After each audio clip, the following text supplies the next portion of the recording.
बेला थी। पूरा घर रोशनी से नहाया हुआ था। हर तरफ चहल पहल थी। मंडप में बैठे पंडित जी विवाह के मंत्र पढ़ रहे थे। दुल्हन को फेरों के लिए बुलाइए। पंडित जी की बात सुनकर रुक्मणी की माँ कमरे में हिचकी लेकर रो रही रुक्मणी को सहारा देकर मंडप की ओर ले जाने लगती है। देख बेटा, मायका अच्छा हो या बुरा, अपना अतीत छोड़कर हर लड़की को ससुराल तो जाना ही पड़ता है। यह हवन कुंड है ना, इसमें पिछले जीवन की सारी अच्छी बुरी बात जलाकर भस्म कर दे और मन से शुद्ध होकर उस घर जा। समझ रही है ना मैं क्या कह रही हूँ? ये 7 फेरे कोई गुड्डे गुड़िये का खेल नहीं है, 7 जन्मों का बंधन है ये। रुक्मणी जाकर फेरों पर बैठ गई थी। घूंघट की आड़ से उसने पास में बैठे आदित्य की ओर देखा। वह एक लंबा चौड़ा रोबीला युवक था। सर पर सहरा, चेहरे पर भोलापन, जिसे देख रुक्मणी का मन थोड़ा शांत हो गया था। अचानक मंत्र के बीच ही एक बांस आकर आदित्य के ऊपर गिर पड़ता है, जिससे हर तरफ अफरा तफरी मच जाती है। लेकिन गनीमत थी कि आदित्य को चोट नहीं आई थी। वह बाल बाल बच गया था। किसी तरह सबको शांत करने के बाद फेरे हुए और फिर गांव की औरतें आकर दूल्हे के हाथ में मेहंदी लगाकर उसे बधाई देने लगी। अभी 1-2 लोग ही बधाई दे पाए थे कि आदित्य चेहरे से कुछ बेचैन नजर आने लगता है। देखते ही देखते आदित्य दर्द से कराहने लगा था। यह हाथ ऐसा लगता है किसी ने हल्दी नहीं तेजाब मल दिया हो। बहुत तकलीफ हो रही है। जब रुक्मणी ने आदित्य का हाथ देखा तो उसकी आंखें हैरानी से फटी रह गई।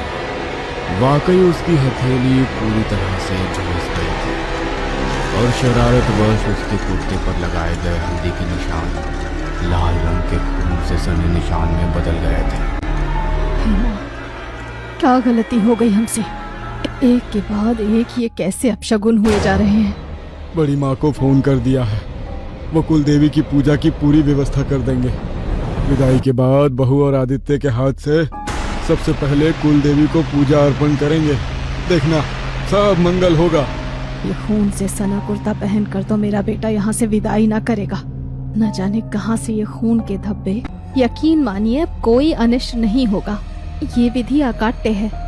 समधन की बात सुनकर आदित्य के माता पिता बारात लेकर वापस अपने घर लौट जाते हैं। मेरे बेटे की शादी की शेरवानी पर आकर लग गए। मेरा तो बहुत ही जी घबरा रहा है। आप क्यों परेशान होती हैं बहन जी? हमने दामाद जी के लिए जोड़ा बनवाया है ना, वही पहनकर विदाई होगी। आप ठहरिए, मैं अभी मंगवाती हूँ। रुक्मणी की माँ एक खूबसूरत पीला कुर्ता पैजामा लाकर दामाद आदित्य के हाथ में दे देती है। लेकिन जैसे ही आदित्य उस कुर्ता पैजामा को खोलता है, उसकी आंखें हैरानी से खुली रह जाती है। इस कुर्ते पजामे में जगह जगह छेद नजर आ रहे थे। ऐसा लगता था किसी ने कैंची से बुरी तरह उसे कुतर दिया है। अब तो मुझे भी ये किसी की साजिश समझ में आ रही है। आखिर कौन होगा जो दामाद बाबू के साथ ये सब करेगा? मुझे ऐसी नजरों से मत देखो माँ, ये सब मैंने नहीं किया। कुर्ते पजामे में इस तरह से छेद देख आदित्य की माँ वहीं पर सर पकड़कर रोने लगते हैं। हे भगवान, ना जाने किसकी काली नजर लग गई है मेरे बेटे को। अब तो मेरा बड़ा जी घबरा रहा है। ना जाने कैसे ये बारात वापस हमारे दरवाजे तक पहुंचेगी। फिक्र मत करिए बहन जी, आदित्य बाबू अब सिर्फ आपके बेटे नहीं, हमारे दामाद भी हैं। अपनी जान से भी ज्यादा उनका सम्मान और स्वास्थ्य प्यारा है हमें। बारात को विदा करने से पहले मैं उनका उतारा करूंगी। जो भी काली नजर उनके ऊपर होगी वो टल जाएगी। रुक्मणी की माँ नींबू, लड्डू, लौंग, सिंदूर और काले तिल लेकर दामाद के ऊपर से बारात को विदा हुए अभी कुछ ही घंटे बीते थे और इधर गहराते अंधेरे के साथ रुक्मणी की माँ की हालत बिगड़ने लगी थी। उसे बाहर अपनी आंखों के सामने एक काला साया नजर आ रहा था, जो अचानक ही उसकी नजरों से ओझल हो जाता। वो ना चल पा रही थी, ना ही भोजन का एक भी निवाला उसके गले से नीचे उतर रहा था। रात का 3रा पहर रहा होगा। उनके फोन से नेटवर्क गायब हो जाता है। मेरे फोन से तो कहीं फोन ही नहीं लग रहा। तुम्हारे फोन में भी नेटवर्क नहीं है। घर में भी आज हम दोनों ही अकेले हैं। कल सवेरे किसी को आदित्य बाबू के घर भेजकर खबर करवाता हूँ। आज की रात किसी तरह बीत जाए बस। अचानक चंबा के कानों में एक डरावनी आवाज गूंजती है। रुक्मणी सिर्फ मेरी है, मैं उसे पाकर ही रहूंगा। हमारे रिश्ते को हवन कुंड में जलाने की सलाह दी थी ना तूने, अब तो जले। रुक्मणी की माँ चंबा का शरीर बुखार से बुरी तरह टूटने लगता है। सुनते हैं जी, ये बहुत अशुभ संकेत है। मेरी हालत देख रहे हैं, दामाद जी के ऊपर किसी बहुत बुरी शक्ति की नज़र पड़ गई है। तभी उनकी नज़र उतारने के बाद भी मेरी इतनी बुरी हालत हुई है। मेरा ये टोटका सिर्फ कुछ ही घंटे काम करेगा और उसके बाद वो शक्ति फिर से उनके ऊपर हावी हो जाएगी। समधन जी को फोन लगाइए, उन्हें सावधान करिए, इस बात को हल्के में ना ले। चंबा की बात बेटी के ससुराल में बताने के लिए जैसे ही किशोर बाबू फोन उठाते हैं। सुनिए, जल्दी आइए, यहाँ कोई है। मुझे अभी कोई काला साया नजर आया, यहाँ कुछ तो है। काला साया? तू ठहर, मैं मंदिर में दीपक जलाता हूँ, सब सही होगा। किशोर के इतना कहते ही अचानक पूरे घर की बिजली गायब हो जाती है। चंबा, तू घबराना नहीं, मैं अभी तेरे कमरे में आया। मंदिर में दीपक जलाने की वजह किशोर अब उजाला करने के लिए मोमबत्ती ढूंढ रहा था। तभी चंबा को अपने गले पर किसी का हाथ महसूस होता है, जैसे कोई उसका गला दबा रहा। बेटे चंबा हाथ पैर मारती है, लेकिन इससे पहले कि किशोर वहां पहुंचता, दम घुटने से चंबा की जान चली जाती है। किशोर किसी तरह रसोई से मोमबत्ती लेकर चंबा के कमरे में पहुंचता है, लेकिन वहां पत्नी को बिस्तर पर मरा देख मोमबत्ती उसके हाथ से छूट जाती है। बिस्तर पर अगले ही पल पर्दे से होते हुए आग पूरे घर में फैल गई थी और उसी आग में जलकर किशोर की मौत हो जाती है। अगली सुबह रुक्मणी के दरवाजे पर एक बहुत मनहूस खबर लेकर आई थी। शादी के एक दिन बाद अपने माता पिता को खो देने का दर्द रुक्मणी को भीतर से पूरी तरह तोड़ गया था। लेकिन इस मुश्किल समय में आदित्य ने हर पल उसका हाथ थामे रखा था। परिवार में मृत्यु हुई है, अब अगले 1 साल तक हम कुलदेवी को भोग नहीं चढ़ा सकेंगे। समझ नहीं आता कि ये सब क्या अनहोनी हो रही है। एक के बाद एक सब अशुभ ही घटित हो रहा है। अगले दिन कुसुम मुंह दिखाई के गहना देने के लिए रुक्मणी के कमरे में पहुंचती है, तो वहां आदित्य और रुक्मणी को एक दूसरे के करीब देखकर अपने कदम वापस पीछे ले लेती है। अच्छा है, दोनों करीब आ रहे हैं। बेचारी को इस समय अपने प्यार और अपनेपन की बहुत जरूरत है। कुसुम मुस्कुराती हुई सीढ़ी उतरकर नीचे आती है। तभी बेटे आदित्य को बाहर से आता देखती है। तुम यहाँ कैसे आ गए? अभी तो तुम बहू के साथ कमरे में थे ना? नहीं माँ, रुक्मणी की तबीयत कुछ ठीक नहीं लग रही थी, मैं उसके लिए दवा लेने गया था। ये नहीं हो सकता, मैंने खुद अपनी आंखों से बहू को आदित्य के साथ ही देखा था। अगर आदित्य यहाँ है तो कमरे में कौन था? कुसुम को अब कुछ असहज महसूस हो रहा था। रुक्मणी आईने के सामने बैठकर तैयार हो रही थी। वो गांव के मंदिर जाती है और वहां से एक लाल धागा लेकर आती है। तभी कुसुम वहां पहुंच जाती है। बहू, ये धागा हमारे खानदान की परंपरा है। नई दुल्हन को किसी की नजर न लगे इसलिए इसे पहनाया जाता है। हाथ आगे करो। कुसुम बहू के हाथ पर धागा बांधने लगती है। तभी उसकी नजर आईने की ओर जाती है। बहू रुक्मणी के पीछे एक काला साया खड़ा हुआ था जो लगातार उसे ही घूर रहा था। ये नजारा देख कुसुम का कलेजा डर से कांप उठा था। कुसुम के हाथ कांपने लगे थे। कांपते हाथों से वो बहू के हाथ पर धागा बांधने लगती है। तभी धागा उसके हाथ से छूटकर नीचे गिर जाता है। जैसे ही वो धागा उठाने के लिए झुकती है, उसका शरीर अकड़ जाता है, जैसे किसी शक्ति ने उसके शरीर को मरोड़ दिया हो। कुसुम को अगले ही पल किसी के गुस्से से गुर्राती आवाज सुनाई देती है और डर से कुसुम के होंठ थरथराने लगे थे। माँ जी, क्या हुआ आपको? आप ठीक तो है ना? अगले ही पल कुसुम उठकर सीधी खड़ी हो जाती है। मैं ठीक हूँ, मैं चलती हूँ। हे भगवान, बहू के ऊपर तो कोई काला साया है, तो इसी कारण ये सब अपशगुन हो रहा था। मुझे कुछ करना होगा, ये अपशगुन नहीं होने दूंगी। कुसुम लड़खड़ाते हुए सीढ़ी की ओर भागती है। लेकिन अचानक ही उसका पैर फिसलते हैं और वो सीढ़ियों से लुढ़कते हुए नीचे आ गिरती है। आदित्य और रुक्मणी कुसुम को लेकर अस्पताल पहुंचते हैं, लेकिन उसकी रास्ते में ही मौत हो जाती है। दुखों का पहाड़ टूट पड़ा था मानो उनके परिवार पर। एक के बाद एक हो रहे मौतों से सभी अपनी सोचने समझने की शक्ति लगभग खो चुके थे। रुक्मणी को कानों में किसी की फुसफुसाहट सुनाई देती है। रुक्मणी।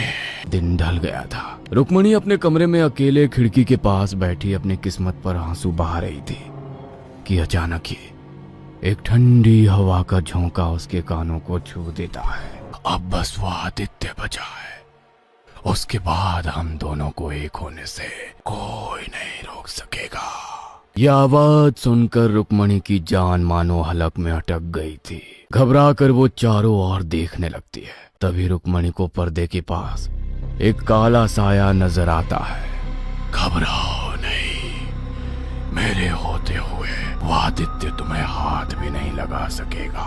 तुम कल भी मेरी थी और हमेशा मेरी ही रहोगी। जीते जी मैं तुम्हें पा ना सका, लेकिन अब मैं तुम्हारा पुष्कर ही हूँ। अब मुझे कोई नहीं रोक सकता। आज भी मेरी हो। पुष्कर, तुम्हारे पिताजी ने कहा था ना कि जीते जी तुम कभी मेरी नहीं हो सकती, इसलिए खुद को खत्म कर लिया मैंने। अब मैं इस शरीर के बंधन से परे हूँ। अब मैं तुझे पाकर ही रहूंगा। तुमने अपनी जान दे दी, लेकिन क्यों? पुष्कर, ये क्या किया? तो क्या तुम मुझे भूल कर आगे नहीं बढ़ सकते थे? ऐसा क्यों किया तुमने? गलत किया तुमने, बहुत गलत। आत्महत्या करना पाप है।